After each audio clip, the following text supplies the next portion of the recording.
கர்த்தர் நல்லவராக இருக்கிறார். அருமையானது வேலையில் கூட கர்த்தரை இப்படியாய் பாடி ஆராதித்து மகிமைப்படுத்தி வசனங்களுக்கு செவி கொடுக்க முடியாத நல்ல தருணங்களை கர்த்தர் தந்தபடினாலே தேவாதி தேவனை ஸ்தோத்தரிக்கிறேன். இந்த வேலையில் கூட நாம் ஒருமித்து அவருடைய நாமத்தை மகிமைப்படுத்த ஆவியோடும் உண்மையோடும் அவரை தொழுது கொள்ள பரிசுத்த அலங்காரத்தோடு கூட கர்த்தரை சேவிக்க கர்த்தர் கிருபை செய்வராக இருக்கிறதான இடங்களிலே பயபக்தியோடு கூட கர்த்தருடைய கிருபையின் நிறைவிலே அவரை ஆராதிக்கும்படியாய் நம்மை ஒப்பு கொடுத்தவர்களாய் கண்களை மூடி தலைகளை தாழ்த்தி செபிப்போம். கிருபை நிறைந்த நல்ல ஆண்டவரே, ஆசீர்வதிக்கப்பட்டதான அந்த வேலையிலும் கூட இந்த சமூகத்திலே நாங்கள் இப்படியாய் ஒருமனப்படும்படியாய் கர்த்தர் நியமித்த நல்ல நேரத்திற்காக எங்களுக்கு நன்றி செலுத்துகிறோம். ஆண்டவரே அப்பா, உம்முடைய கிருபை மட்டுமா எங்களை தாங்கி வழிநடத்தி வருகிறபடினாலே உமக்கு நன்றி செலுத்துகிறோம். ஒவ்வொரு நாளும் நம்முடைய கிருபையை புதிதாய் அனுபவிக்க கர்த்தர் கொடுத்திருக்கிற நல்ல தயவுக்காய் நமக்கு நன்றி செலுத்துகிறோம். இந்த ஆராதனை நேரத்தை ஆசீர்வதிங்க. பாடல்கள், துதி, ஸ்தோத்திர பலிகளை கர்த்தர் அங்கீகரிப்பீராக. வசனத்தின் மேன்மையினாலே கர்த்தர் எங்களோடு கூட இடைபடும்படியாக நாங்கள் ஜெபிக்கிறோம்.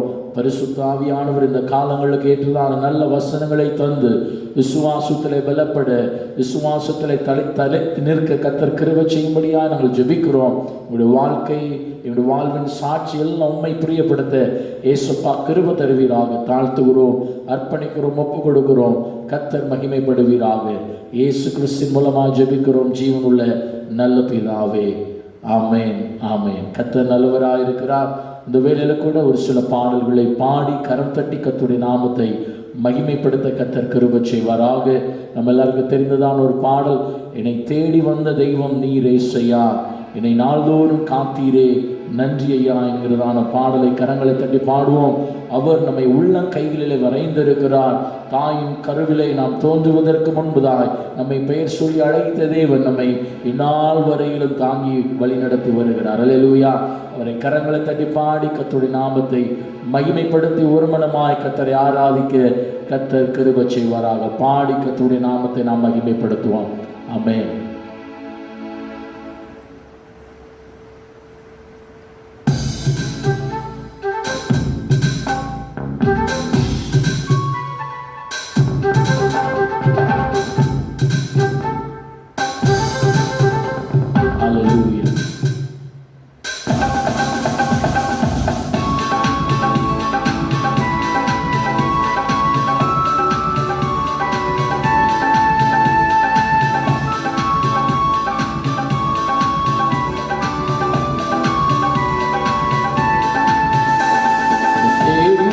தெய்வம் நீர் ஏசையா, என்னை நாள்தோறும் காத்தீரே நன்றி ஐயா. என்னை தேடி வந்த தெய்வம் நீர் ஏசையா, என்னை நாள்தோறும் காத்தீரே நன்றி ஐயா. நன்றி நன்றி ஐயா, உமக்கு நன்றி நன்றி ஐயா. நன்றி நன்றி ஐயா, உமக்கு நன்றி நன்றி ஐயா.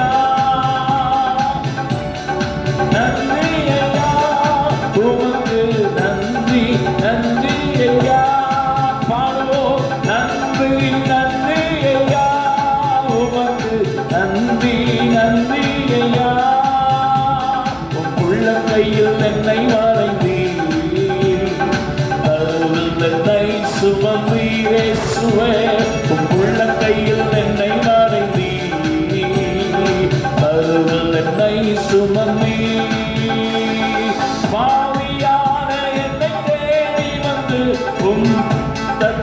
நீட்டிலே பாவியான என்னை தேடி வந்து ரத்தத்தால் நீட்டிலே என் பாவம் போக்கி என் சாப மாற்றி பிள்ளையாய் மாற்றி நீராமே. என் பாவம் போக்கி என் சாப மாற்றி பிள்ளையாய் மாற்றி நீ. நன்றி நன்றி ஐயா, உமக்கு நன்றி இயேசுவே. நன்றி நன்றி ஐயா, உமக்கு நன்றி நன்றி ஐயா. உள்ள கையில் என்னை வரைந்தீர், கருவில் என்னை சுமந்தீர். உள்ள கையில்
உன் மார்போடு அழைத்தீரே அப்பா.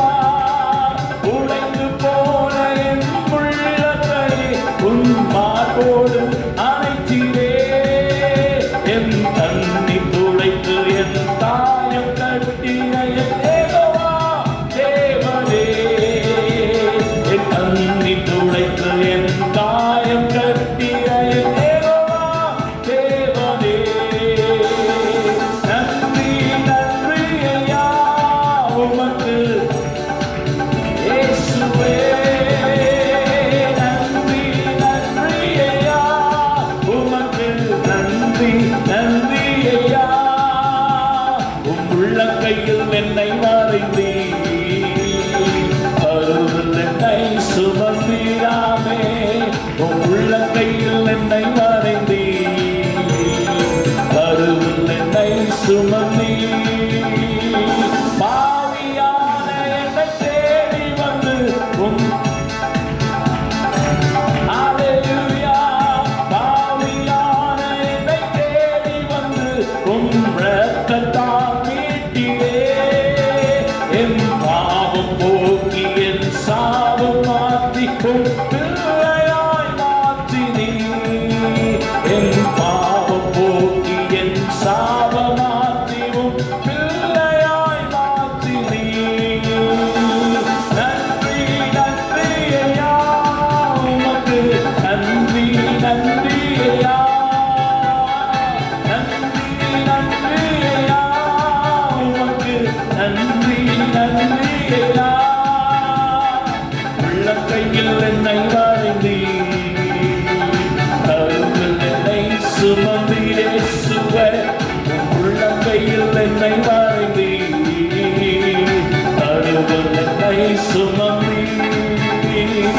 கவலை கஷ்டம் என்னை சூழ்ந்தாலும் கரம் பிடித்து நடத்தியாமே. கவலை கஷ்டம் என்னை சூழ்ந்தாலும் கரம் பிடித்து நடத்தி. என் பயங்கள் போக்கி புது பலனை தந்து என்னை காட்டி ஏந்தி கண்டீ. பயங்கள் போக்கி புது பலனை தந்து என்னை காட்டி ஏந்தி கண்டீ. நன்றி நன்றி ஐயா உமக்கு நன்றி நன்றி இயேசுவே. நன்றி ஆமே. நன்றி நன்றி ஐயா. என்னை வரைந்தீ, அருள் என்னை சுமந்தீ. உம் உள்ளங்கையில் என்னை வரைந்தீ, அருள் என்னை சுமந்தீ. உடைந்து போன என் உள்ளத்தை உம் மார்போடு அழைத்தீரே அப்பா. உடைந்து போன என் உள்ளத்தை உம் மார்போடு அழைத்தீரே. என் கண்ணீர் துடைத்து என் அவளை மாற்றிய என் யெகோவா தேவனே. என் கண்ணீர் துடைத்து என் கவலை மாற்றிய என் யெகோவா தேவனே. நன்றி நன்றி ஐயா உமக்கு நன்றி நன்றி ஐயா. நன்றி நன்றி ஐயா உமக்கு நன்றி நன்றி ஐயா. கையில் என்னை வரைந்தீ, அருள் என்னை சுமந்தீராமே. என் உள்ளங்கையில் என்னை வரைந்தீரப்பா, அருள் என்னை சுமந்தீ. என்னை தேடி வந்த தெய்வம் நீர் இயேசையா. என்னை நாள்தோறும் காத்தீரே நன்றி ஐயா. என்னை தேடி வந்த தெய்வம் நீர் இயேசையா. என்னை நாள்தோறும் காத்தீரே நன்றி ஐயா. நன்றி நன்றி ஐயா உமக்கு நன்றி. ஹல்லேலூயா. நன்றி நன்றி ஐயா உமக்கு நன்றி நன்றி ஐயா. உள்ளங்கையில் என்னை வரைந்தீ, அருள் என்னை சுமந்தீ. உள்ளங்கையில் என்னை வரைந்தீ,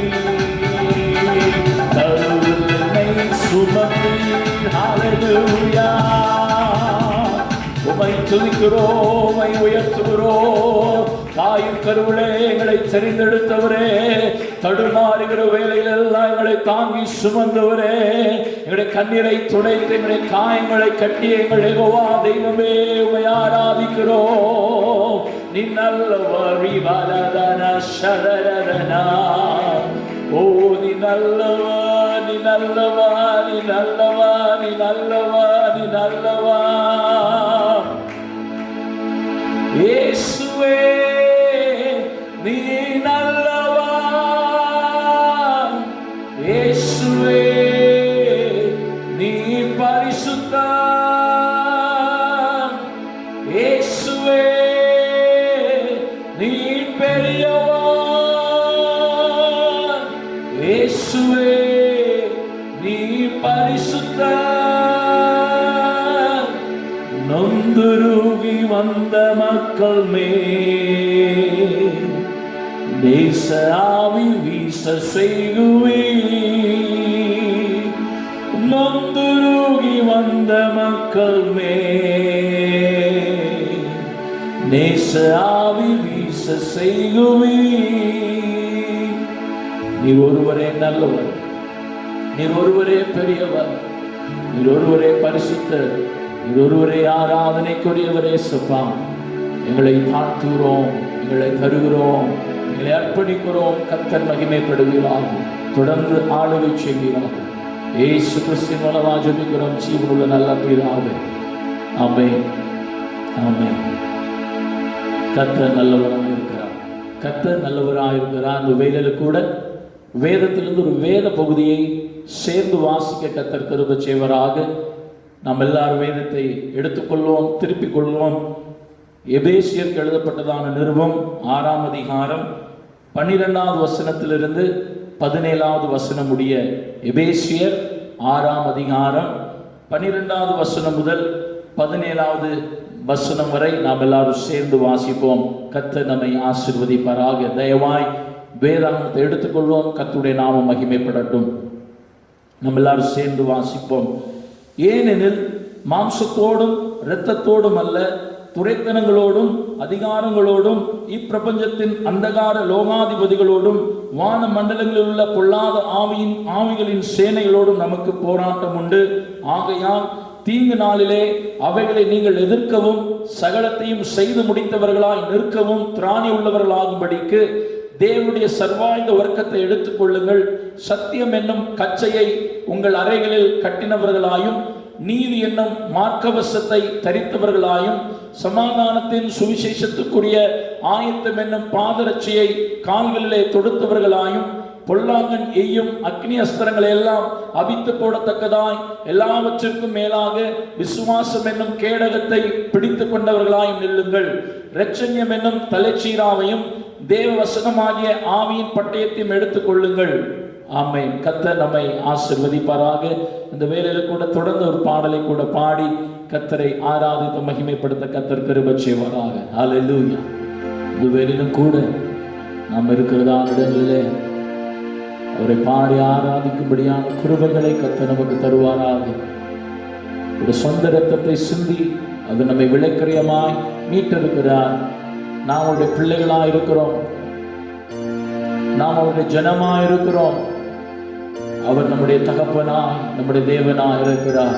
இந்த இயேசு ராஜாவை மகிமைப்படுத்தி பாடலை பாடி கர்த்தரை ஆராதித்து உயர்த்த கர்த்தர் கிருபை செய்வாராக.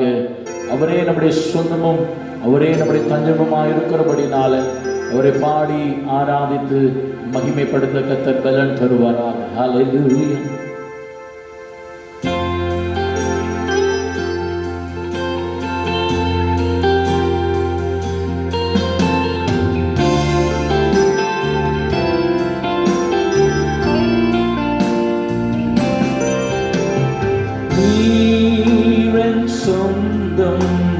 நீரன் பக்கம் துன்ப வேளைகளில்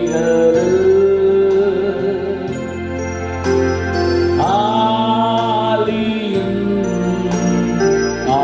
ஆலங்களில் ஆனந்தம் நீ எனக்கு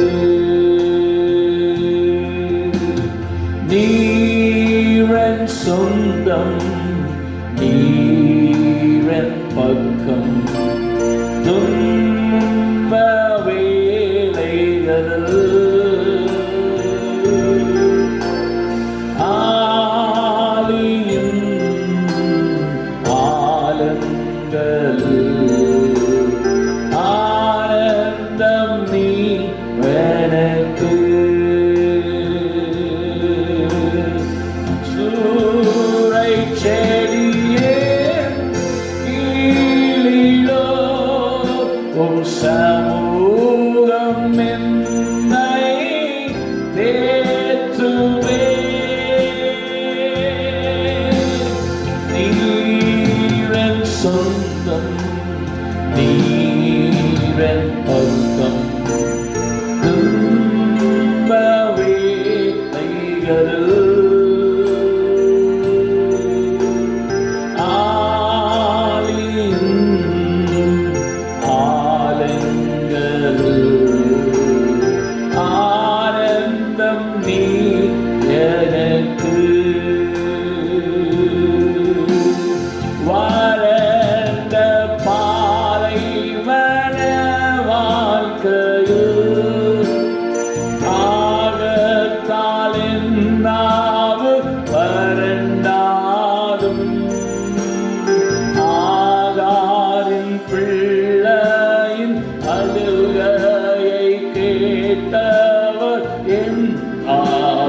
தீர்க்க வல்லவர்.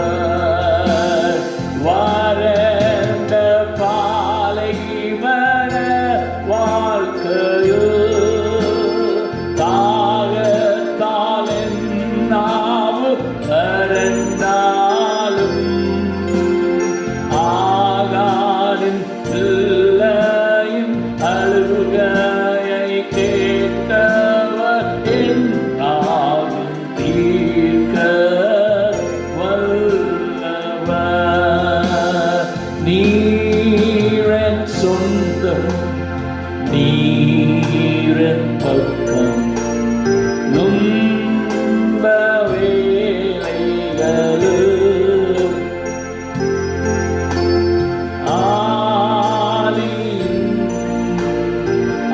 ஆளுங்களு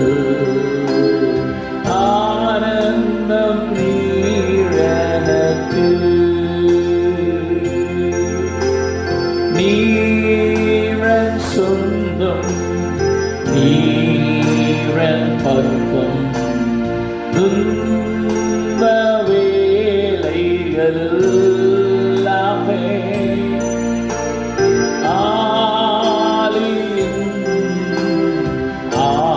ஆலங்கள்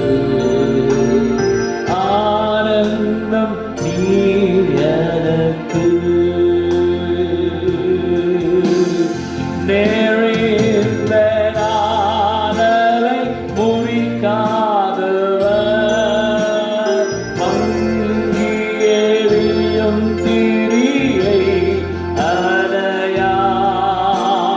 புலம்பலை கடிப்பார் மாற்றுபவர் விடுதலை தெய்வம் என் இயேசு. நேரிந்த நாணலை முறிக்காதவர் மங்கி எரியும் திரியை அடையார். புலம்பலை கழிப்பார் மாற்றுபவர் விடுதலை தெய்வம் என் இயேசு. நீரன் சொந்தம் நீரன் பக்கம் துன்ப வேலைகளு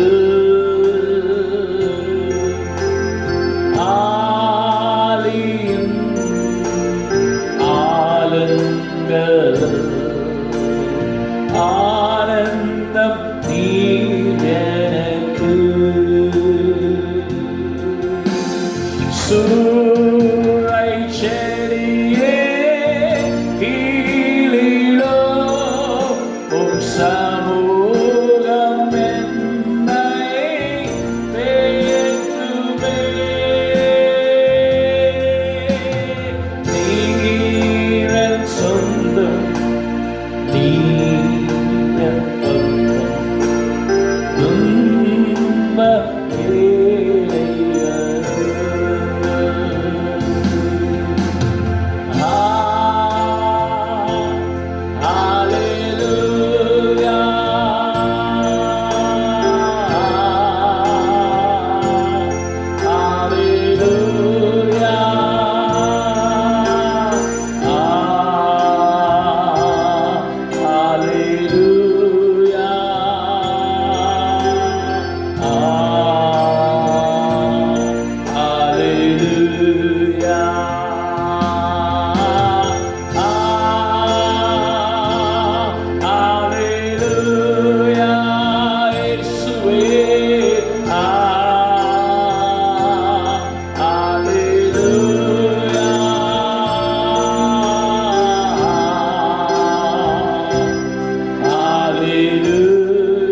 துதிக்கிறோம், உம்மை உயர்த்துகிறோம், உம்மை ஆராதிக்கிறோம், உம்மை மகிமைப்படுத்துகிறோம்.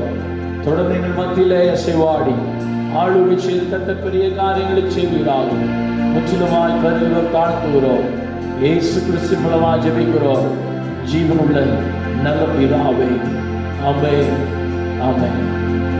கர்த்தர் நம்மை ஆசீர்வதிப்பாராக. ஹல்லேலூயா. கர்த்தருடைய பரிசுத்தமுள்ள நாமம் மகிமைப்படுவதாக.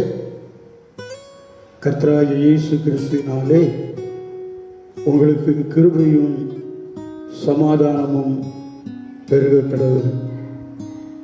இந்த அருமையான நாளிலும் கூட உங்களை பார்ப்பதிலே, கர்த்தருடைய வார்த்தையை பகிர்ந்து கொள்வதிலே ஊழியக்காரனாகிய அடியே சந்தோஷப்படுகிறேன். எனக்கு அருமையான தேவனுடைய பிள்ளைகளே, நாட்கள் பொல்லாதவர்களானபடியினாலே காலத்தை பிரயோஜனப்படுத்திக் கொள்கிறேன் என்று சொல்லி வேதம் நமக்கு கண்டிப்பாயும் எச்சரிப்பாயும் ஆலோசனையாயும் தந்திருக்கிறதான வார்த்தைகளை நாம் மறந்து போகவே கூடாது. இன்னும் வேதத்துறை நான் வாசிக்கும் போது, அவர் உங்களை விசாரிக்கிறபடினால் உங்கள் கவலைகளை எல்லாம் அவர் மேல் வைத்து விடுங்கள் என்று சொல்லி ஆவியானவர் மிகவும் திட்டமும் தெளிவுமாய் எழுதி வைத்திருக்கிறார். இன்றைக்கு யார் நம்மை விசாரிக்கிறார்கள்? போதகரை விசாரிக்கிற விசுவாசிகள் எங்கே? விசுவாசிகளை விசாரிக்கிற போதகர்கள் எங்கே என்கிறதான ஒரு காலகட்டத்திலே நாம் அமர்ந்து கொண்டிருக்கிறோம். எந்த சபையிலே நாம் விசுவாசிகள் என்கிறதான எண்ணம் கூட இல்லாத அளவுக்கு இந்த நாட்கள் நம்மை தூரப்படுத்தி கொண்டிருக்கிறது. ஆனால் பிரியமான எனக்கு அருமையான பிள்ளைகளே, நீங்கள் உங்களுடைய விசுவாசத்தை காத்துக்கொள்ளும்படி, உங்களுடைய விசுவாச ஜீவியத்தை கொள்ளும்படி பவுலை போல நான் எதற்காக பிடிக்கப்பட்டேனோ அதை பிடித்து கொள்ளும் வரைக்கும் தொடர்ந்து ஓடுவேன் என்று சொல்கிறார். உங்களை பிடித்த நிலைமையிலே, உங்களை வைத்திருக்கிற ஸ்தானத்திலே நீங்கள் தொடர்ந்து ஓடும்படியாய் உங்களை நீங்கள் அர்ப்பணித்துக் கொள்ளுங்கள். தர்மையான கர்த்தருடைய நாளுக்காக நாம் தியானிக்கும்படியாய் கொடுக்கிறதான அருமையான ஒரு தலைப்பு, அதற்கு நிகரில்லை. அதற்கு நிகரில்லை. வேதத்திலே நாம் வாசிக்கும் போது 1 சாமுவேல் 21ஆம் அதிகாரத்திலே 8வது 9வது வசனத்தில் எப்படியாக வாசிக்கிறோம். 1 சாமுவேல் 21ஆம் அதிகாரம் 8வது 9வது வசனத்தில் எப்படியாக நாம் வாசிக்கிறோம். தாவீது அகிமெலேக்கை பார்த்து, இங்கே உம்முடைய வசத்தில் ஒரு ஈட்டியானாலும் பட்டயமானாலும் இல்லையா? ராஜாவின் காரியம் அவசரமானபடியினால் என் பட்டயத்தை ஆகிலும் என் ஆயுதங்களை ஆகிலும் நான் எடுத்து கொண்டு வரவில்லை என்றான். அதற்கு ஆசாரியன், நீர் ஏழை பள்ளத்தாக்கிலே கொஞ்ச பெலிஸ்தேனாகிய கோலியாத்தின் பட்டயம் இதோ ஏபோத்துக்கு பின்னாக ஒரு புடவையிலே சுருட்டி வைத்திருக்கிறது, அதை நீர் எடுக்க மனதானால் எடுத்துக்கொண்டு போம், அதுவே அல்லாமல் வேறொன்றும் இங்கே இல்லை என்றான். அப்பொழுது தாவீது, அதற்கு நிகரில்லை, அதை எனக்கு தாரும் என்றான். அப்பொழுது தாவீது, அதற்கு நிகரில்லை, அதை எனக்கு தாரும் என்று சொன்னான்.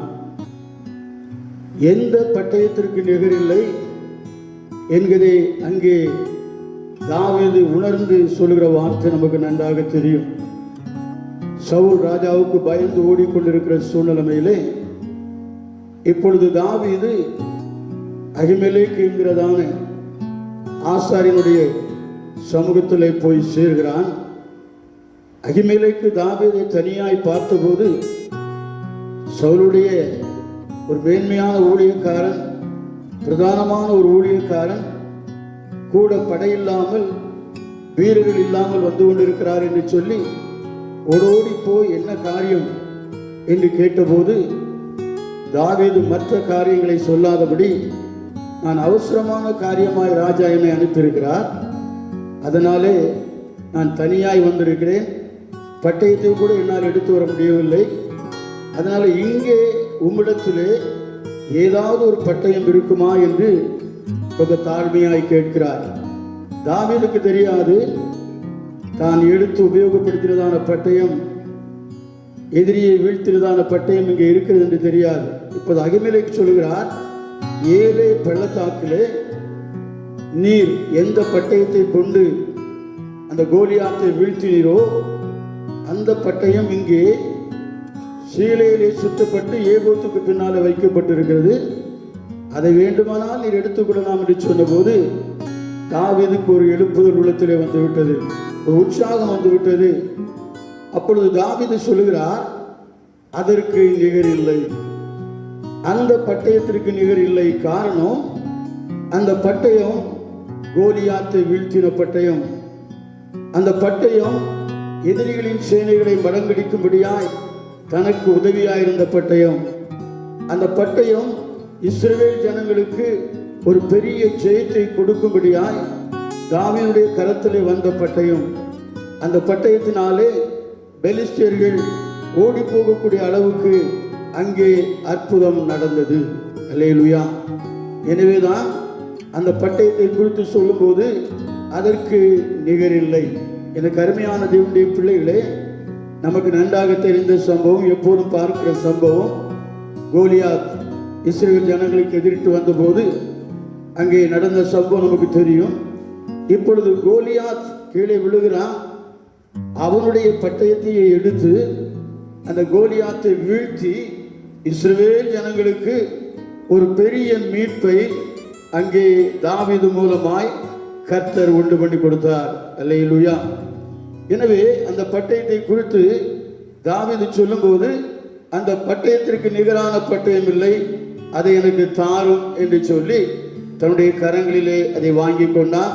தொடர்ந்து பிரயாணப்பட்டு போனான் என்பதை வேதம் நமக்கு சொல்லுகிறது. ஆம், அருமையான தேவனுடைய பிள்ளைகளே, எதிரியை வீழ்த்தும்படியாய், சாத்தானை ஜெயிக்கும்படியாய், தேவ ஜனங்களுக்கு மீட்பை உண்டு பண்ணும்படியாய், பெலிஸ்தர்களை பயந்தோடு பண்ணும்படியாய் தாவீதுடைய கரத்தில் வந்த பட்டயம் அது ஒரு விசேஷமான ஒரு பட்டயம் தான். அது தாவீதுடைய கரத்தில் வந்தபடினாலே ஒரு பெரிய ஜெயத்தை, ஒரு பெரிய மீட்பை அங்கே இஸ்ரவேல் ஜனங்களுக்கு தேவனால் கொடுக்க தேவன் சித்தம் கொண்டார். ஆமென் சொல்லுவோமா? அல்லேலூயா. எனவே தான் தாவீது அந்த பட்டயத்தை குறித்து கேள்விப்பட்ட உடனே அதை எனக்கு தாரும், அதற்கு நிகர் இல்லை. எனவே பிரியமான தேவனுடைய பிள்ளைகளே, அதற்கு நிகராகவே நாம் வாசித்ததான அருமையான ஒரு பகுதியை நாம் எப்போதும் சர்வாயுத வர்க்கத்தை குறித்து சிந்திக்கிறதான ஒரு பகுதியை நாம் வாசிக்க கேட்டோம். அதிலே 17வது வசனத்தை நாம் வாசிக்க கேட்கலாம். இரட்சண்யம் என்னும் தலைச்சீராவையும் தேவ வசனமாகிய ஆவியின் பட்டயத்தையும் எடுத்துக்கொள்ளுங்கள். தேவ வசனமாகிய ஆவியின் பட்டயத்தையும் எடுத்துக்கொள்ளுங்கள். அங்கே தாவீது ஒரு பட்டயம் தன்னுடைய கரத்திலே வந்தபோது எதிரியை வீழ்த்தி அவனுடைய தலையையே அவன் எடுக்கக்கூடிய அளவுக்கு அந்த பட்டயம் அவனுக்கு உதவினது. இங்கே நான் வாசிக்கும் போது, இந்த உலகத்திலே வான மண்டலங்களில் உள்ள பொல்லாத ஆவிகளின் சேனையோடு கூட நமக்கு போராட்டம் உண்டு, நமக்கு போராட்டம் உண்டு. ஆகையினாலே என்னென்ன சர்வாயுத வர்க்கங்களை தரித்துக் கொள்ள வேண்டும் என்று சொல்லி எபேசு சபைக்கு அருமையாய் பவுல் அப்போஸ்தலன் எழுதி கொண்டிருக்கிறார். அவர் எழுதி கொண்டு வரும்போது கடைசியாக சொல்லுகிறார், தேவ வசனமாகிய ஆவியின் பட்டயத்தை எடுத்துக் கொள்ளுங்கள். ஒரு கோலியாத்தை வீழ்த்தும்படியாய், பெலிஸ்தியரை மடங்கடிக்கும்படியாய் உலக பிரகாரமான ஒரு பட்டயம் அங்கே தேவைப்பட்டது.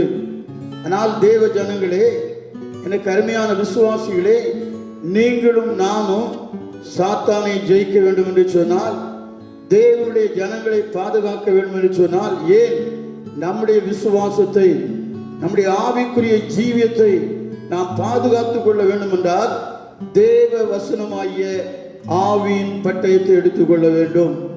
அந்த பட்டயம் அனுதினமும் நம்முடைய கரத்திலே உபயோகிக்கப்பட வேண்டிய பட்டயம். அல்லேலூயா சொல்லுவோமா? அல்லேலூயா. எனவே இந்த பட்டயத்தை குறித்து வேதம் நமக்கு கற்றுக் கொடுக்கிற காரியம் தேவ வசனமாகிய ஆவியின் பட்டயம். அந்த நாட்களிலே நான் சின்ன வயதில் இருக்கும்போது அருமையான ஊழியர்கள், பெரியவர்கள் பேசிக்கொள்வார்கள். யாராவது வேதத்தை கொண்டு வரவில்லை என்று சொன்னால் பட்டயத்தை எடுத்து வரலையா அப்படின்னு கேட்பாங்க. பட்டயத்தை எடுத்து வரலையா, சிலருக்கு புரியாது. இந்த அருமையான வேத புஸ்தகத்தை தான் அவர்கள் பட்டயமாக பேசிக் கொண்டிருந்தார்கள். ஆமென் சொல்லுவோமா? இந்த வேத வசனமாகிய ஆவிக்குரிய இந்த பட்டயம் சாத்தானை ஜெயிக்கும்படியாய் நம்முடைய கரங்களிலே கொடுக்கப்பட்ட பட்டயம். இந்த அருமையான தேவ வசனமாகிய ஆவியின் பட்டயம் நம்முடைய ஆவிக்குரிய ஜீவத்தை அனுதினமும் நமக்குள்ளே பலப்படுத்துகிறதான ஒரு பட்டயம். இந்த தேவ வசனமாகிய இந்த அருமையான வேதத்தின் வசனங்கள் நம்முடைய உள்ளான மனுஷனை, நம்முடைய புறம்பான மனுஷனை அனுதினமும் பரிசுத்தப்படுத்தக்கூடிய ஒரு பட்டயம். நம்மிலே காணப்படுகிற தீமைகளை அழிக்கிற பட்டயம், நம்மிலே காணப்படுகிறதான குறைகளை நீக்குகிற பட்டயம், தேவனுக்கு பிரியமில்லாத சகல பொல்லாத கிரியைகளையும் அழிக்கும்படியாய் தேவனுடைய கரத்திலே கொடுத்த தேவ வசனமாய் ஆவியின் பட்டயம். அல்லேலூயா! வேதத்தை உயர்த்தி அல்லேலூயா சொல்லுவோம். அல்லேலூயா! இந்த பட்டயம் தான் இன்றைக்கு விசுவாச பிள்ளைகளாகிய நம்முடைய கரங்களிலே தேவனால் கொடுக்கப்பட்ட தேவ வசனமாகிய ஆவியின் பட்டயம். இந்த பட்டயத்தை எடுக்காத பட்சத்திலே சாத்தானை ஜெயிக்க முடியாது. இந்த பட்டயத்தை எடுக்காத பட்சத்திலே இந்த உலகத்தை ஜெயிக்க முடியாது. இந்த பட்டயத்தை எடுக்காத பட்சத்திலே மாமிசத்தை ஜெயிக்க முடியாது. இந்த பட்டயத்தை எடுக்காத பட்சத்திலே பொருளாசையை ஜெயிக்க முடியாது. இந்த பட்டயத்தை எடுத்து இந்த பட்டயம் என்ன சொல்கிறதோ அதை நாம் உபயோகிக்கும் போது நிச்சயமாய் தேவனுக்கு பிரியமாய் ஜீவிக்கவும், பொல்லாங்கனை ஜெயிக்கவும், கர்த்தருடைய சமூகத்தில் நின்று பொல்லாங்குடைய கிரியைகளை அழிக்கவும் இந்த அருமையான தேவ வசனமாகிய ஆவியின் பட்டயம் நமக்கு உதவுகிற பட்டயமாக இருக்கிறது. அப்படியானால் பட்டயத்தை நாம் கரத்திலே சும்மா வைத்திருப்பதற்கும் அதை உபயோகப்படுத்துவதற்கும் வித்தியாசம் இருக்கிறது. ஒரு ஆயுதம் என்று ஒன்று இருந்தால் அந்த ஆயுதத்தை முதலாவது நாம் உபயோகிக்க பழக வேண்டும். இல்லை என்று சொன்னால் அந்த ஆயுதமே நமக்கு காயத்தை உண்டு பண்ணும். அது எந்த ஆயுதமாக இருந்தாலும் சரிதான். உலகத்தில் நிறைய ஆயுதம் இருக்குது.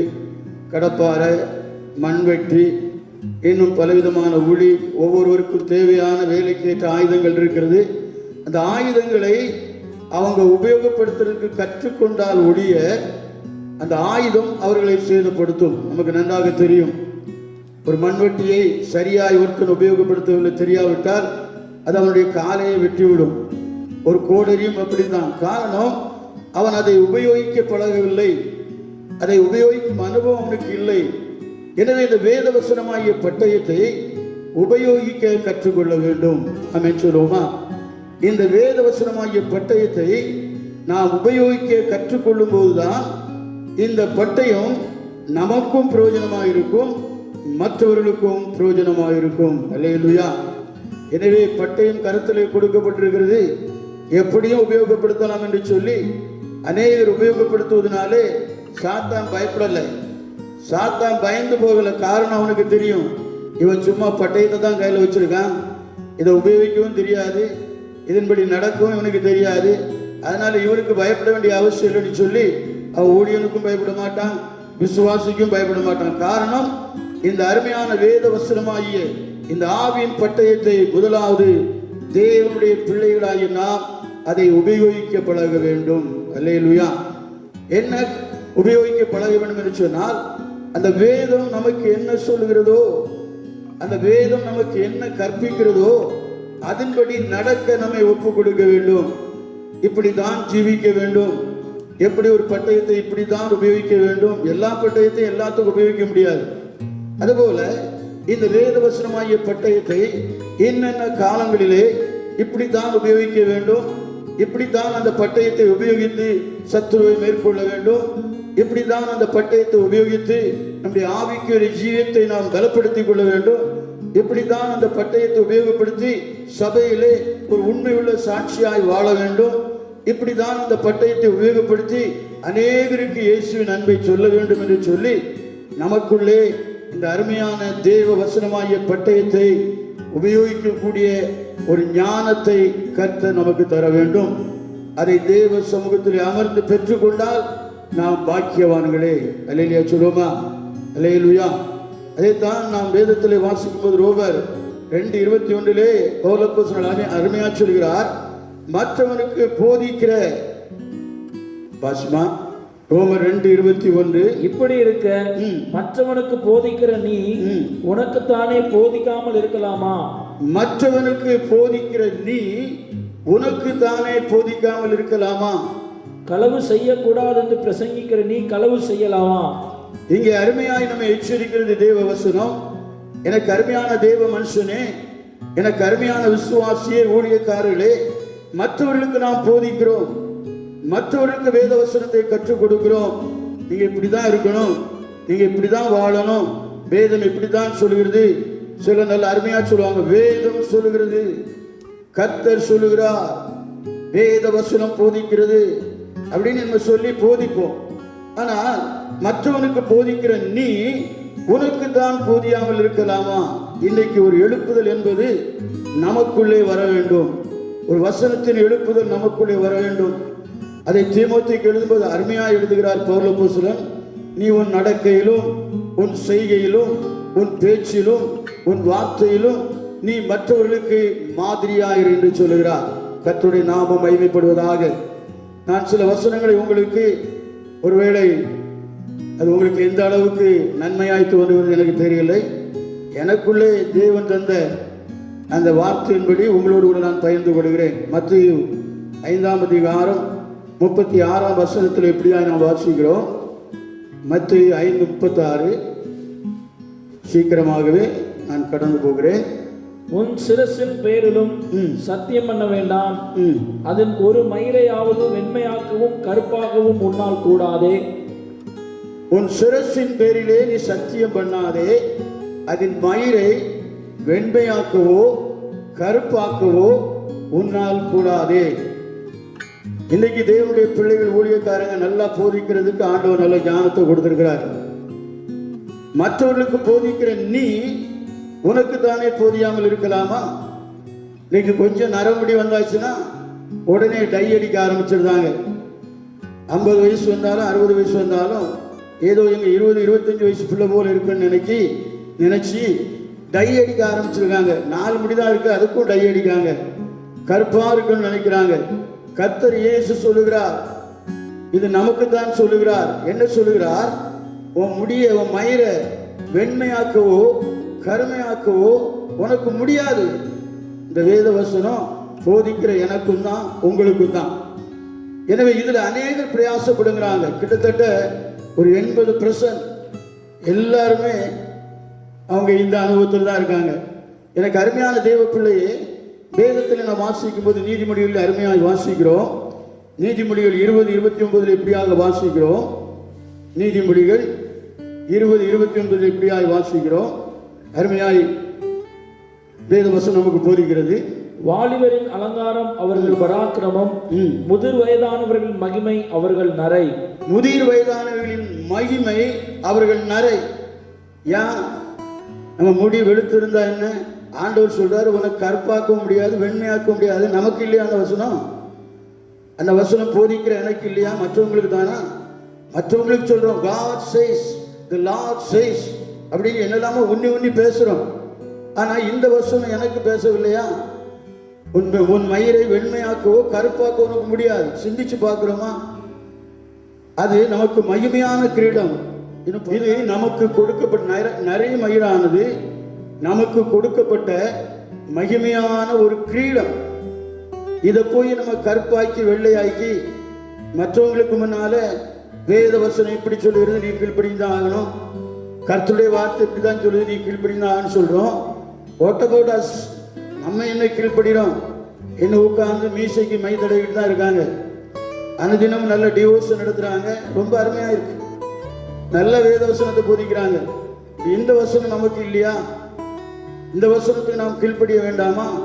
எனவே தேவ வசனமாகிய ஆவியின் பட்டயம், இந்த ஆவியின் பட்டயம் நமக்கு நல்லா தெரியும். இருபுறம் கருக்குள்ளது. நம்ம தான் சொல்லுவோம், பேசுகிறவனையும் வெட்டும் கேட்கிறவனையும் வெட்டும். நான் சின்ன வயசுல இருந்து கேட்டுட்டு இருக்கேன்.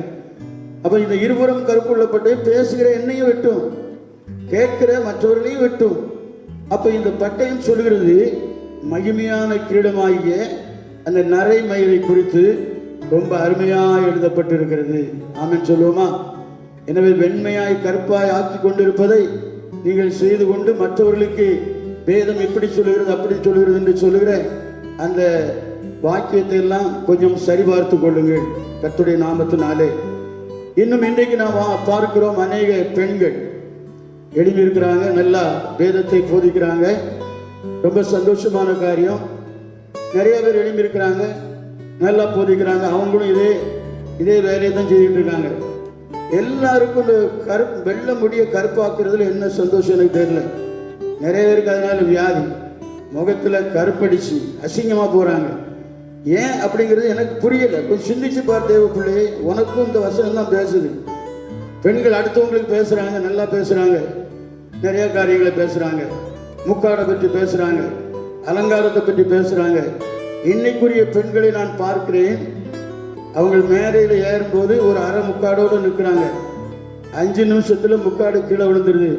பேசுகிற 1 மணி நேரமும் முக்காடு இல்லாமல் தான் பேசிகிட்டு இருக்காங்க. அன்றைக்குள்ள தேவனுடைய பிள்ளைகளை பார்க்கிறோம்.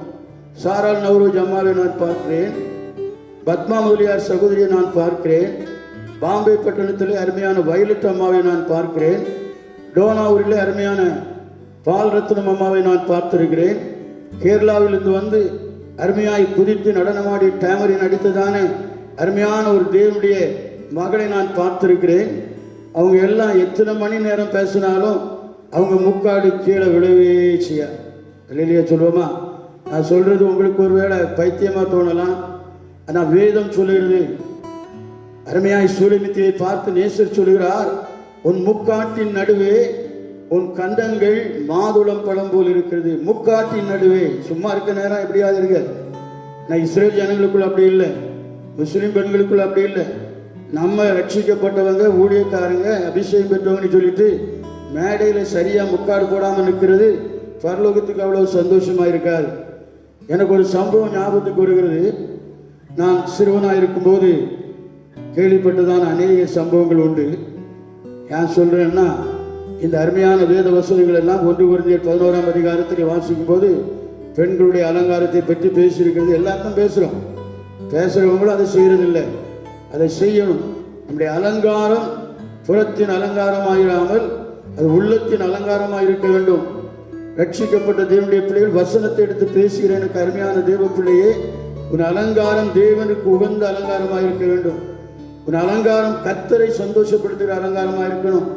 என்ன கர்த்தர் ஆசீர்வதிச்சிருக்காருன்னு சொல்லி வேதத்துக்கு புறம்பான காரியங்களை செய்து கொண்டு நாம் செயல்படுவதனாலே அநேகருடைய கேள்விக்குள்ளாக நாம் மாறுகிறோம். அநேகருக்கு உபதேசம் பண்ண முடியல. அவங்க கேட்குற கேள்வி, அவங்க எப்படி இருக்காங்களே, இவங்க எப்படி இருக்காங்களே, நல்லா தானே போதிக்கிறாங்க, அவங்க மூலம் அற்புதம் தான் நடக்கு.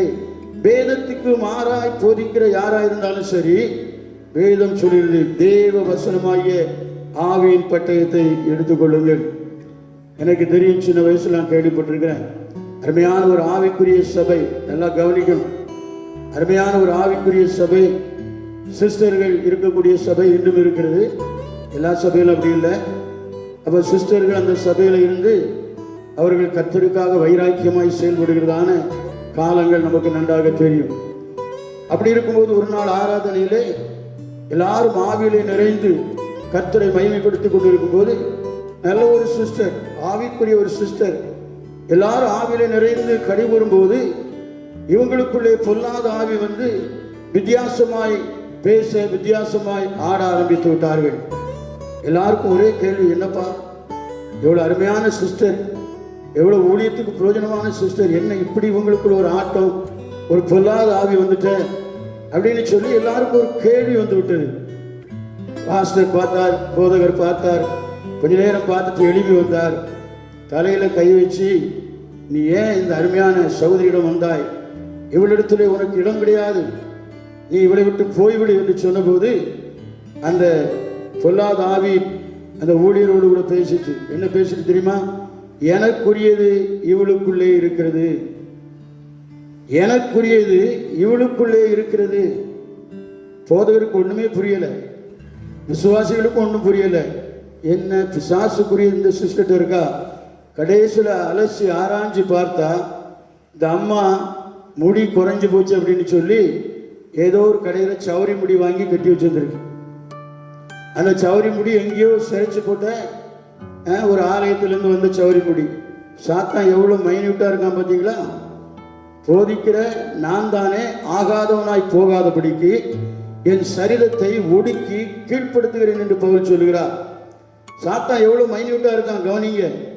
எனக்குரிய அவாட்ட இருக்குப்பா தான் நான் வந்தேன். அதுக்கு பிறகு எடுத்து தூர போட்டாங்க, போச்சு. பார்த்தீங்களா எவ்வளோ மைன்யூட்டாக இருக்கான் சாத்தான். அதனால தேவ வசனமாய் ஆவின் பட்டயத்தை சரியாய் உபயோகிக்க நாம் கற்றுக்கொள்ள வேண்டும். ஏன்னா எனக்கு சின்ன வயசில் ஒரு அனுபவம் உண்டு. டோனாவூரில் ஒரு நல்ல ஜப வீடு. நான் சின்ன வயசில் அங்கே ஆரம்பத்தில் கொட்டு அடிக்குது, மணி அடித்த மாதிரி. ஒரு நாள் ஒரு சகோதரிகள் ஒரே பிசாசு பிடிச்சி ஆடிட்டு இருந்தாங்க. ஒரே ஆட்டம். அதில் ஒருத்தி சொல்கிறா, அந்த அம்மா நல்ல மலையாளத்தம்மா, எப்படி இவாட்ட நீ எதுக்கு வந்தா அப்படின்னு கேட்டா அவ சொல்கிறா, இவா நல்ல பிச்சு போச்சுட்டு வந்தாளா, அந்த வாசனையில் இவ பின்னாலே நான் வந்துட்டேன். என்ன பூ? பிச்சு பூ வச்சுட்டு வந்தா, அந்த வாசனையிலே நான் இவ பின்னாலே வந்துட்டேன். இன்னைக்கு ஊழியக்காரியும் கூடையில் இருக்க பூ மாதிரி தலையில் வச்சு எடுத்துருதா. கொஞ்சம் ஜாக்கிரதையா தேவனுக்கு முன்பால் இருக்க நாம் கற்றுக்கொள்ள வேண்டும். நம்முடைய அலங்காரம் கர்த்தருக்கு பிரியமா இருக்க வேண்டும். நான் சொல்ற சாட்சியாவது உங்களுக்கு புரியணும். சௌரி முடி வச்ச வாட்டையும் வந்துட்டான், பிச்சு பூ வச்ச வாட்டையும் வந்துட்டான். எனவே நாம ரொம்ப ஜாக்கிரதையா இருக்கணும்.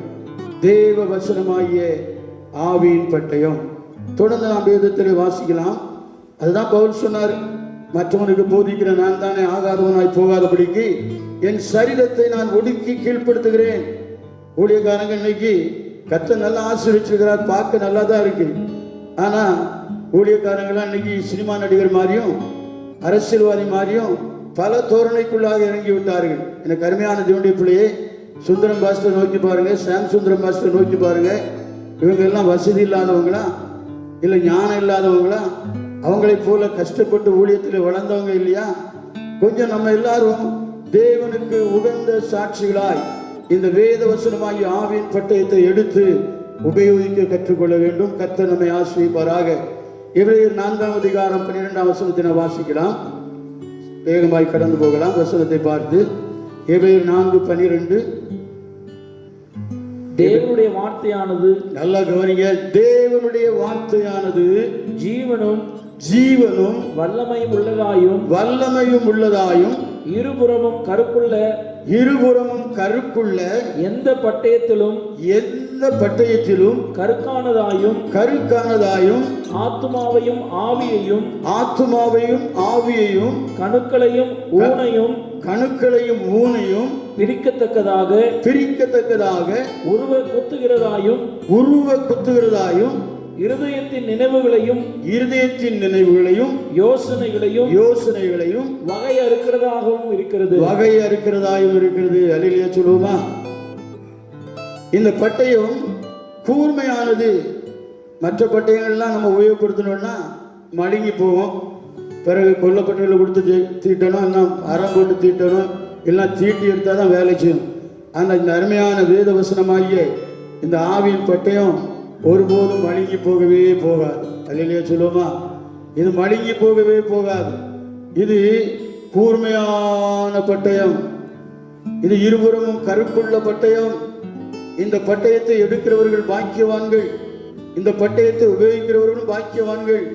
ஆனால் இந்த பட்டயம் என்ன சொல்கிறதோ அதன்படியே உபயோகித்தால் பரலோகத்தில் நம்ம பாக்கியவான்களா இருப்போம். வேதம் ரொம்ப நல்லா கற்றுக் கொடுக்கல நமக்கு. உலகம் முழுவதையும் ஆதாயப்படுத்தினாலும் உன் ஜீவனை நஷ்டப்படுத்தினால் உனக்கு லாபம் என்ன? என் வாழ்க்கையில நான் சிந்திக்கிறேன், நான் பரலோகத்துக்கு போகணும். அது ஒரு செல்ஃபிஷ் இல்லை எனக்கு. நான் பரலோகத்துக்கு போகணுங்கிறது ஒரு செல்ஃபிஷ் இல்லை. ஏன்னா நான் பரலோகத்துக்கு போகணும். போகாம எல்லாத்தையும் பரலோகத்துக்கு போவோம் வாங்க, பரலோகத்துக்கு போனா இப்படி போனா இயேசுவை ஏற்றுக்கொண்டால் போகலாம், இப்படி பண்ணா போகலாம், சபைக்கு வந்தால் போகலாம், எல்லாம் நல்ல காரியம்தான். நான் பரலோகத்துக்கு போகணும். போதிக்கிற நான் பரலோகத்துக்கு போகணும். வேத வசனத்தை எடுக்கிற நான் பரலோகத்துக்கு போகணும். மற்றவர்களுக்கு போதிக்கிற நான் தானே ஆகாதவனாய் போகாதபடிக்கு ஒவ்வொரு நாளும் சரீரத்தை ஒடுக்கி கீழ்ப்படுத்த வேண்டும். அல்லேலூயா சொல்லுவோமா? இங்கே வாசிக்கும் போது இந்த பட்டயம் கூர்மையான பட்டயம். இது மணிக்கு போகாதுங்க. எத்தனை வருஷமா உபயோகிச்சுட்டு இருக்கோம்? 2000 வருஷத்துக்கு மேல உபயோகப்படுத்திட்டு இருக்கோம். பழைய ஏற்பாட்டு நாட்கள் உபயோகப்படுத்திட்டு இருக்காங்க. கிட்டத்தட்ட 4000 வருஷங்களுக்கு மேலாக இந்த பட்டயத்தை உபயோகித்தாலும் இதனுடைய கூர்மை மங்கி போகவில்லை. அல்லேலூயா சொல்லுமா? ஏன்னா இதை கொடுத்தவர் நேற்றும் இன்றும் என்றும் மாறாதவர். அவர் கொடுத்த இந்த பட்டயம் ஒரு நாளும் மாறி போகாது. அதில் இருக்கிற வசனங்கள் நிறைவேறும் மட்டும் அது நிறைவேறியே தீரும். அல்லேலூயா. எனவே இந்த கூர்மையான பட்டயத்தை கரத்தில் வைத்திருக்கிற நாம் ரொம்ப கவனமாக தானே உபயோகிக்கணும். பட்டயம் கூர்மையா இல்லைன்னா கொஞ்சம் கவனக்குறைமையாக உபயோகப்படுத்திக்கலாம். இந்த பட்டயம் ஒரு நாள் கூர்மையை இழக்காது. ஆரம்பத்தில் கூர்மையாக இருந்துச்சு, நாட்கள் போக்கில் பழகின உடனே கூர்மை போயிட்டு அது உலக பிரகாரமான பட்டயம். இந்த பட்டயம் எப்போதும் கூர்மையாக தான் இருக்கும். இது எப்போதும் நம்ம எச்சரிக்கும். அதைத்தான் நாம் 2 தீமோத்தேயு 3:15-16 வாசிக்கும் போது 15-16 வாசிக்கும் போது வேத வாக்கியங்கள் எல்லாம் தேவ ஆவியினாலே அருளப்பட்டிருக்கிறது. எதற்காக என்பதை அங்கே சுட்டி காட்டுகிறார். எனவே இது தேவ ஆவியினால் அருளப்பட்டது. தேவ ஆவியானவர் நமக்குள்ளே வாசம் பண்ணும்படி இந்த பட்டயத்தை, இந்த கூர்மையான பட்டயத்தை உபயோகப்படுத்த கர்த்தர் நமக்கு இன்னும் அதிகமான ஞானத்தை தருவாராக.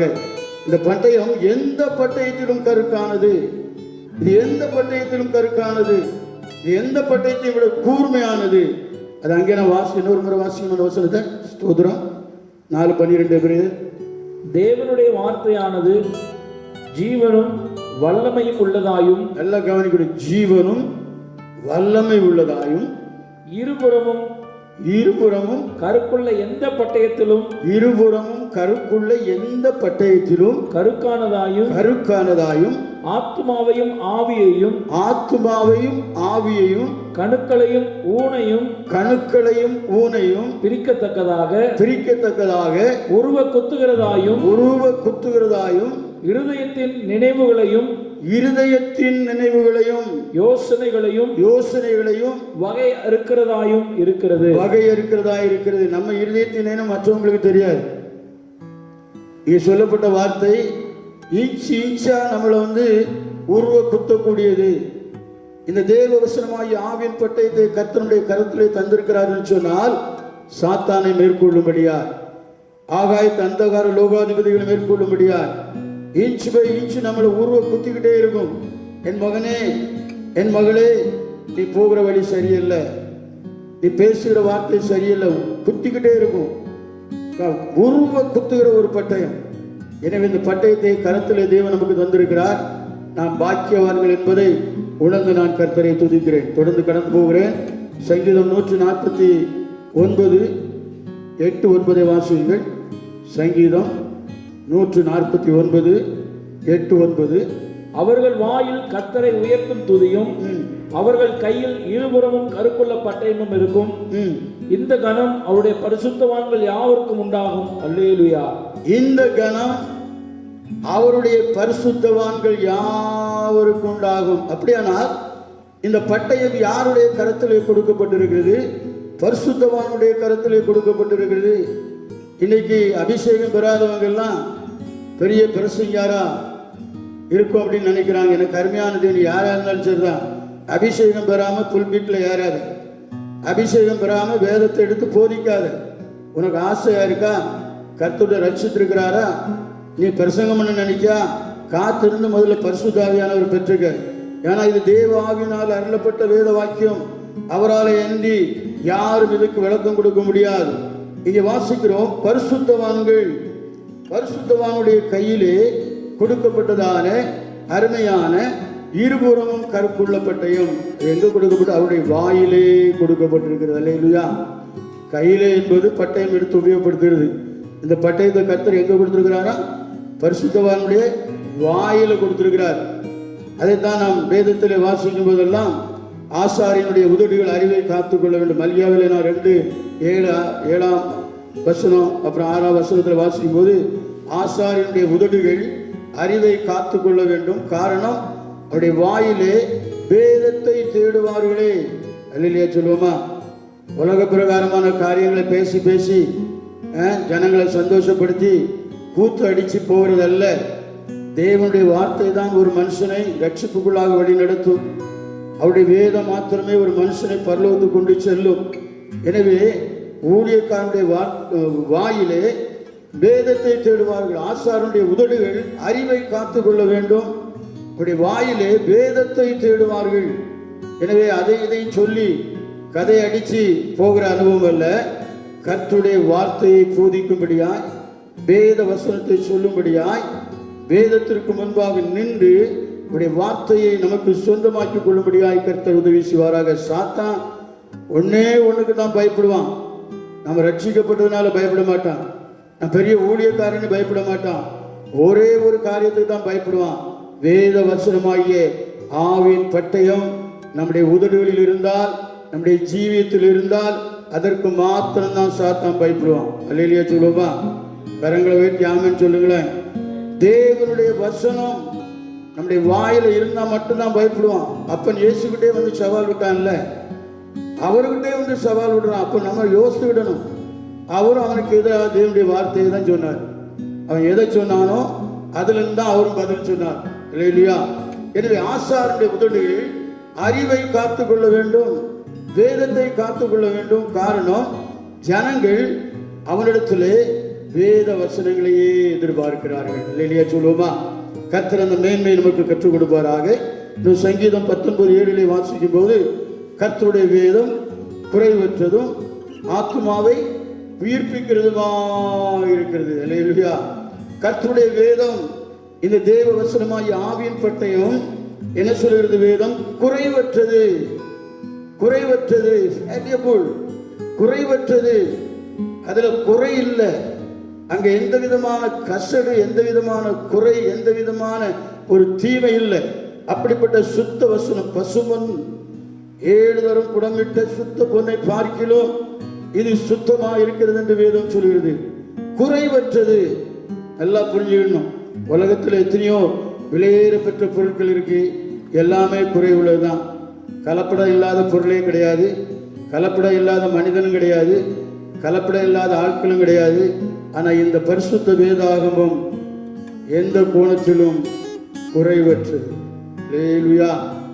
எனக்கு அருமையான தேவனுடைய பிள்ளையே, இந்த வேதம் குறைவற்றது மாத்திரமல்ல, ஆத்துமாவை என்ன செய்கிறதா? அருமையா உயிர்ப்பிக்கிறதா இருக்கிறது. அல்லேலூயா. உலக பிரகாரமான பட்டயம் மனுஷனை கொல்லும், ஆத்மாவையும் கொன்னுவிடும். அதான் அப்பன் இயேசு சொன்னார், சரீரத்தையும் ஆத்மாவையும் என்று அருமையாய் பொருட்படுத்தி சொன்னார். சரீரத்தை மாத்திரம் அழிக்க வல்லவர்களுக்கு நீங்கள் பயப்படாமல் உங்கள் சரீரத்தையும் உங்கள் ஆத்மாவையும் நரகத்திலே தள்ள வல்லவருக்கு பயப்படுங்கள். உலக பிரகாரமான பட்டயம் சரீரத்தை மட்டும் அழிக்கும். எனக்கு அருமையான தேவ பிள்ளையே, நமக்குள் இருக்கிறதான ஆத்மா அழிந்து போகாதபடி இந்த தேவ வசனமாய் ஆவியின் பட்டயம் தான் உங்களையும் என்னையும் உயிர்ப்பிக்கிறது. அங்கதான் எழுப்புதல், ரிவைவல் அங்கதான் வருது. இந்த வசனம் நம்ம உயிர்ப்பிக்கணும், நம்முடைய பிள்ளைகளை உயிர்ப்பிக்கணும், கேட்கிற ஜனங்களை உயிர்ப்பிக்கணும், போதிக்கிறவங்களை உயிர்ப்பிக்கணும். அங்கதான் ஒரு ரிவைவல் வரும். நமக்குள்ள ஒரு உயிர்ப்பிப்பு, ஒரு எழுப்புதல் வந்தாதான் தேசத்துல வரும். எது அதை செய்கிறது என்று சொன்னால், இந்த கர்த்தருடைய வேதம் குறைவற்ற வேதம். நம்முடைய வார்த்தை குறைவுள்ளது.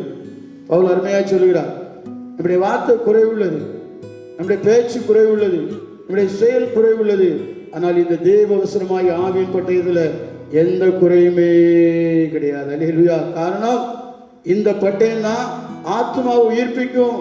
செத்து போன ஒரு ஆத்மாவை உயிர்ப்பிக்கும், ஜீவனற்ற ஒரு ஆத்மாவை உயிர்ப்பிக்கும், பின்வாங்கி போன ஒரு ஆத்மாவை உயிர்ப்பிக்கும், தேவனை விட்டு விலகும்படியாய் திரும்பிக் கொண்டிருக்கிற ஒரு ஆத்மாவை உயிர்ப்பிக்கும். பேசும், என் மகனே நீ எப்படி இருக்கிறாய், அன்று எப்படி இருந்தாய், இன்றைக்கு எப்படி இருக்கிறாய், அன்று உன்னுடைய ஜீவியம் என்ன, இன்றைக்கு உன்னுடைய ஜீவியம் என்ன, அன்றைக்கு நான் உன்னை தொட்ட போது நீ எப்படி இருந்தாய், இன்றைக்கு உன்னுடைய வாழ்க்கை என சொல்லி உயிர்ப்பிக்கிற பட்டயமாக இருக்கிறது. ரொம்ப அற்புதமான தேவ வசனமாகிய ஆவியின் பட்டயத்தை கர்த்தர் நம்முடைய கரங்களில் கொடுத்திருக்கிறார்.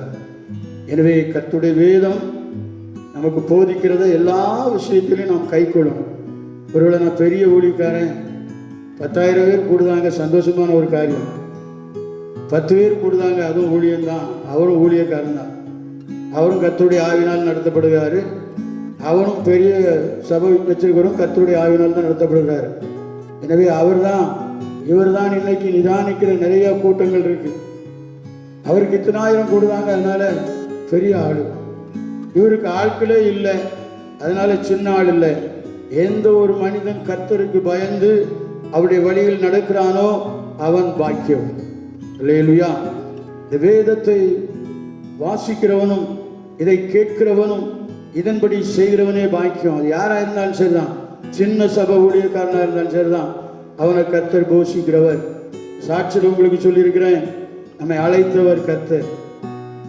நான் பேசுகிறேன், ஊழியக்காரங்க கூட்டத்தில் பேசும்போது, லேவியர் முகாமில் பேச போகும்போது அதுதான் சொல்கிறேன், நம்மை அழைத்தவர் கர்த்தர். யாரையும் நம்பி அழைக்கலை.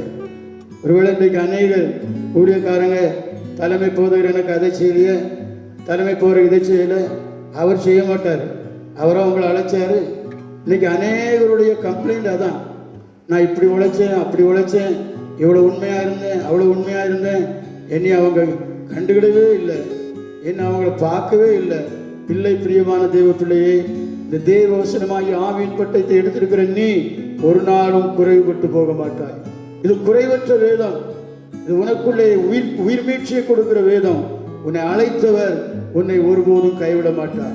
உன்னை அழைத்தவர் பெரியவர், உன்னை அழைத்தவர் பரிசுத்தர், உன்னை அழைத்தவர் ஐஸ்வர்ய சம்பனர். அல்லேலூயா சொல்லுவோமா? எனவே யாரையும் குறை சொல்ல வேண்டிய அவசியம் இல்லை.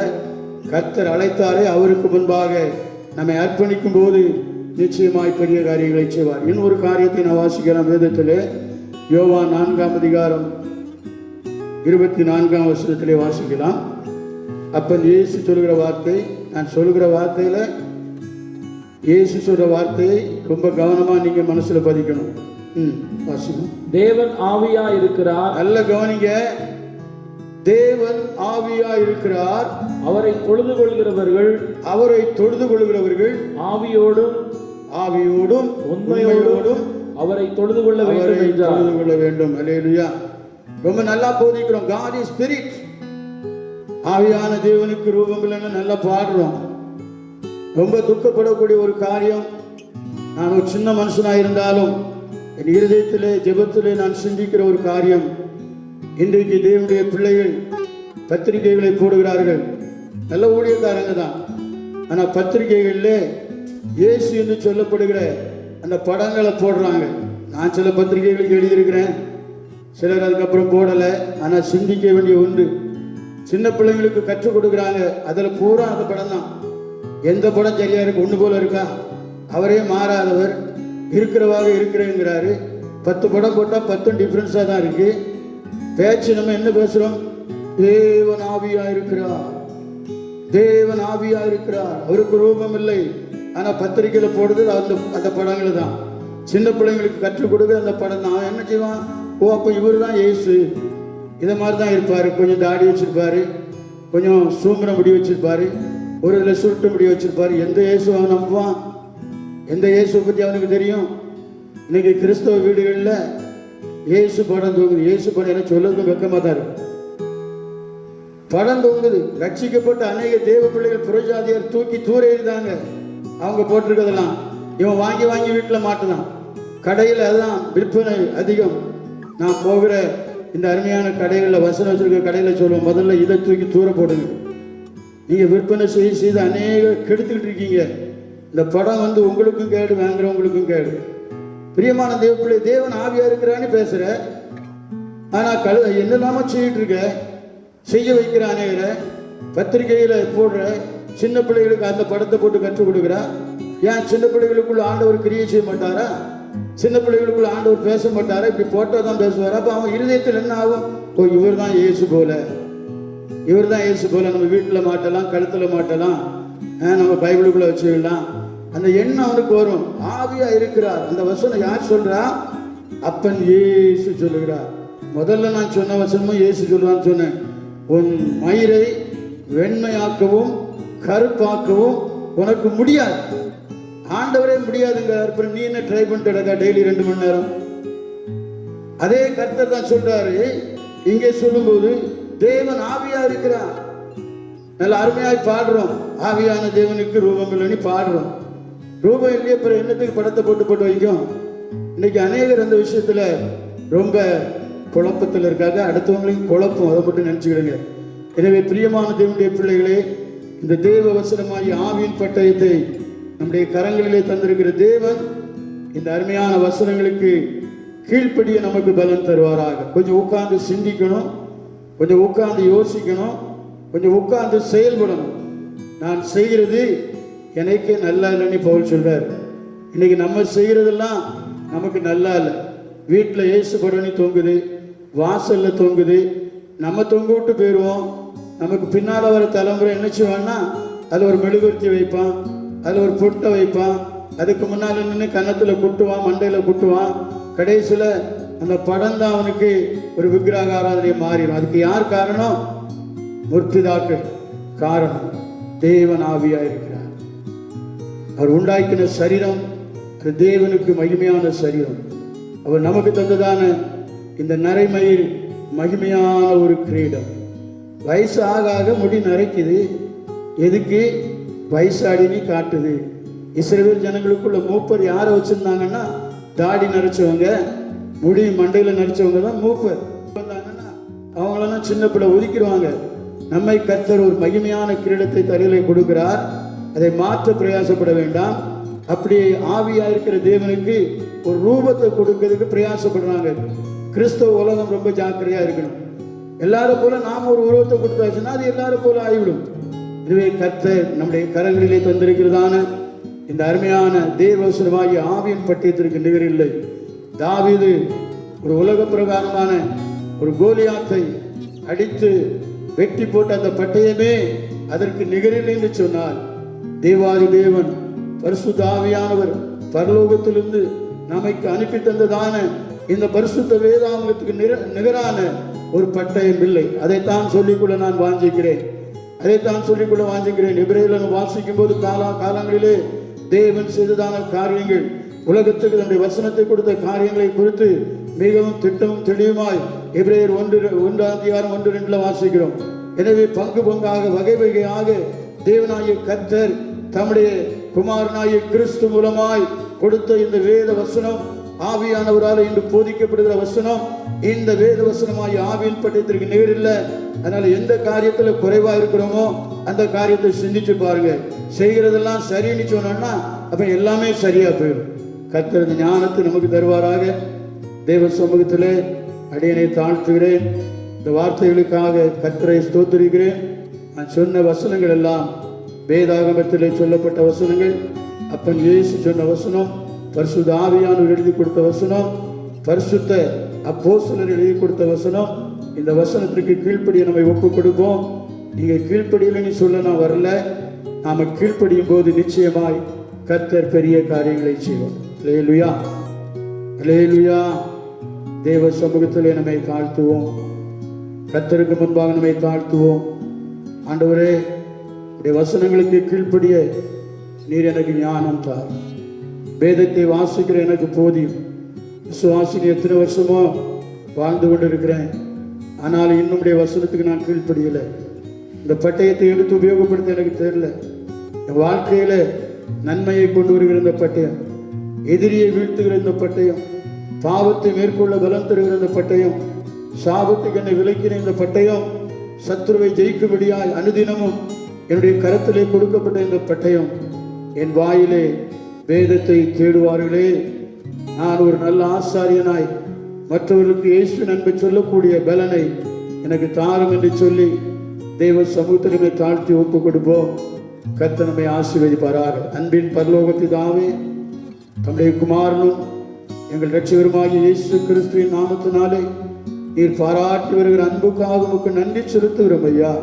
குறைவானதோ நிறைவானதோ கீழானதோ மேலானதோ எதுவாயிருந்தாலும் நீர் எங்களை ரட்சித்த நோக்கம் நித்திய ஜீவனுக்குள் எங்களை கொண்டு செல்லும்படியா, நீர் எங்களை மீட்டுக் கொண்ட நோக்கம் நாங்கள் உம்மோடு கூட இருக்கும்படியா, நீர் சொன்னீர் கடைசி நாட்களிலே நியாயம் தீர்க்கிறது ஒன்று இருக்கிறது. நான் உங்களை நியாயம் தீர்ப்பதில்லை, நான் சொன்ன என் வசனங்களே உங்களை நியாயம் தீர்க்கும் என்று சொன்னீர். நீர் சொன்ன வசனங்களை நாங்கள் வாசித்திருக்கிறோம். நீர் சொன்ன வசனத்தின்படி நடக்க எங்களுக்கு பலம் தாரும். ஒருவேளை பரியாசமான வார்த்தைகளாய் தோன்றினாலும் அதற்குள்ளே கிறிஸ்துவின் அன்பும் ஆவியானுடைய சப்தமும் துணித்துக் கொண்டிருக்கிறபடினாலே அதை கை கொண்டு உமோடு கூட நாங்கள் நிச்சயமாய் வாழ கர்த்தர் அனுகிரகம் செய்வீராக. தாழ்த்துகிறோம். கேட்டுக்கொண்டிருக்கிற அருமையான பிள்ளைகளுக்காய் ஸ்தோத்திரம். வார்த்தைகளை தியானிக்கிற பிள்ளைகளுக்காய் ஸ்தோத்திரம். கர்த்தர் தொடர்ந்து பேசுவீராக. இந்த இடைவெளியான காலங்கள் உடைய பிள்ளைகளுக்கு மறைவான ஒன்றாயிராதபடி சபையை நினைவுகூரட்டும், ஊழியர்களை நினைவுகூரட்டும், பரஸ்பர அன்பை வெளிப்படுத்தட்டும். பாவ சாபத்திலிருந்து விடுவிக்கிறதான கர்த்தரை அனுதினம் நேசித்து இந்த தேவ அவசரமாய் ஆவியின் பட்டயத்தை எடுத்து பொல்லாங்கனை ஜெயிக்க நீருடைய பிள்ளைகளுக்கு பலம் தருவீராக. அடிமைகளை தாழ்த்துகிறோம். நாங்கள் பேசுகிறவர்களாய் மாத்திரமல்ல, அதன்படி செய்ய எங்களுக்கு பலம் தார். தேவனுடைய ராஜ்யம் பேச்சிலே அல்ல பலத்திலே உண்டாயிருக்கிறது என்று சொன்னீரே. நாங்கள் பேசுகிறவர்களாய் மாத்திரமல்ல, அதன்படி செய்ய எங்களுக்கு பலம் தந்து வழி நடத்தும். ஊழியங்களை ஆசீர்வதியும். சபைகளை கட்டி எழுப்புவீராக. சபைகளுக்கு விரோதமாய் போராடுகிற ஆவிகளை கட்டி போடுவீராக. அநேகரை சபைகளை கொண்டு வந்து நம்முடைய அன்பை விளங்கப்படுவீராக. சாத்தானுடைய தந்திரங்களை முறியடிப்பீராக. எங்கள் தேசத்திலே காணப்படுகிறதான தீமைகளை அழித்து எங்கள் தேசத்துக்கு நல்ல ஒரு சுபிட்சத்தை கர்த்தர் தாமே கட்டளையிடுவீராக. சபைகளிலே நல்ல ஒரு எழுப்புதலை கட்டளையிடுவீராக. எங்கள் தேசத்திலே அறியும் அறிவை எங்களுடைய ஜனங்களுக்கு நீர் தரும்படியாக ஜெபிக்கிறோம். தேசம் எங்கிலும் ஏற்பட்டிருக்கிறதான இந்த போராட்டமான காலங்களிலே விடுவிக்கிறவர் ஒருவர் மாத்திரம் உண்டு என்பதை எல்லா ஜனங்களும் அறிந்து கொள்ள கர்த்தர் உதவி செய்வீராக. தெய்வ அவசரமாய் ஆவியின் பட்டயத்தை எடுத்து சாத்தானை மேற்கொள்ள, வியாதிகளை மேற்கொள்ள, வாதைகளை மேற்கொள்ள, தரித்திரங்களை மேற்கொள்ள, கடன் பிரச்சனைகளை மேற்கொள்ள, குடும்பத்தின் போராட்டங்களை மேற்கொள்ள, விசுவாச ஜீவியத்திலே நாங்கள் உறுதியாய் ஜீவிக்க கர்த்தர் எங்களுக்கு பலம் தருவீராக. மகிமை செலுத்துகிறோம். துதிகன மகிமையெல்லாம் அப்பாவுக்கு இயேசுவின் பரிசுத்தமுள்ள நாமத்திலே ஜெபிக்கிறோம் எங்கள் அன்பின் பரலோக பிதாவே. ஆமென். நாத்துமாவே கர்த்தரை ஸ்தோத்திரி, என் முழு உள்ளமே உடைய பரிசுத்த நாமத்தை ஸ்தோத்திரி. என் ஆத்துமாவே கர்த்தரை ஸ்தோத்திரி, அவர் செய்த சகல உபகாரங்களையும் மறவாதே. ஆமென். நம்முடைய கர்த்தராகிய இயேசு கிறிஸ்துவின் கிருபையும் பிதாவாகிய தேவனுடைய அன்பும் பரிசுத்த ஆவியானுடைய அந்யோன்ய சிநேகமும் கர்த்தருடைய வருகை பற்றும் அவருடைய வசனமாகிய இந்த ஆவியின் பட்டயத்தை எடுத்திருக்கிற நம்மோடு கூட நிறைந்தும் நிலைத்தும் இருப்பதாக. ஆமென். அல்லேலூயா, அல்லேலூயா, அல்லேலூயா. கர்த்தர் உங்களை ஆசீர்வதிப்பாராக. கர்த்தருடைய நாமத்தினாலே உங்களை வாழ்த்துகிறேன்.